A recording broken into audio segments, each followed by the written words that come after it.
অবসর ভেঙে বিশ্বকাপ খেলবেন ডি মারিয়া, তাকে বিশ্বকাপে ফেরানোর জন্য রাজি করাবে আর্জেন্টিনা, এমনটাই বলেছেন আর্জেন্টাইন কিংবদন্তি। আর্জেন্টিনার খেলোয়াড় এমনকি কোচরাও মারিয়াকে ফিরতে বলছেন বলে দাবি তার।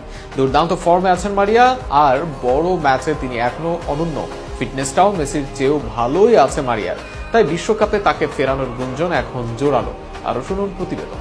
জাতীয় দল ছাড়ার 1 বছরের বেশি সময় পার হয়েছে মারিয়ার, অথচ 5 মাস পর হতে যাওয়া বিশ্বকাপে নাকি তিনি খেলবেন জাতীয় দলে, এমনটাই দাবি করেছেন আলবিসেলেস্তেদের সাবেক বিশ্ব চ্যাম্পিয়ন গোলরক্ষক উভালদো মাতিলদা ফিল্লোল। 1978 সালে আর্জেন্টিনার প্রথম বিশ্বকাপ জয়ী দলের এই সদস্য সামাজিক যোগাযোগ মাধ্যমে একটি ভিডিও শেয়ার করেন, যেখানে তিনি লিওনেল স্ক্যালোনির দলে ডি মারিয়ার ফেরার সম্ভাবনা নিয়ে কথা বলেন।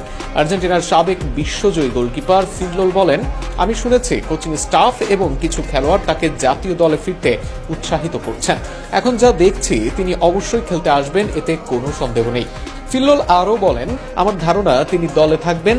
আমি মনে করি তারা তাকে পরবর্তী বিশ্বকাপে খেলতে রাজি করাতে সক্ষম হবে। অবশ্য মারিয়াকে ফেরানো কোনো আবেগের সিদ্ধান্ত নয়। শেষ 3 ম্যাচে 3 গোল অ্যাসিস্ট, 2 গোলের সঙ্গে 1 অ্যাসিস্ট। এই মৌসুমে 7 ম্যাচে 4 গোল অ্যাসিস্ট। গত আসরে আর্জেন্টিনা লিগে এসে 17 ম্যাচে 10 গোল অ্যাসিস্ট। বেনফিকা ছাড়ার মৌসুমেও করেছেন 19 গোল অ্যাসিস্ট।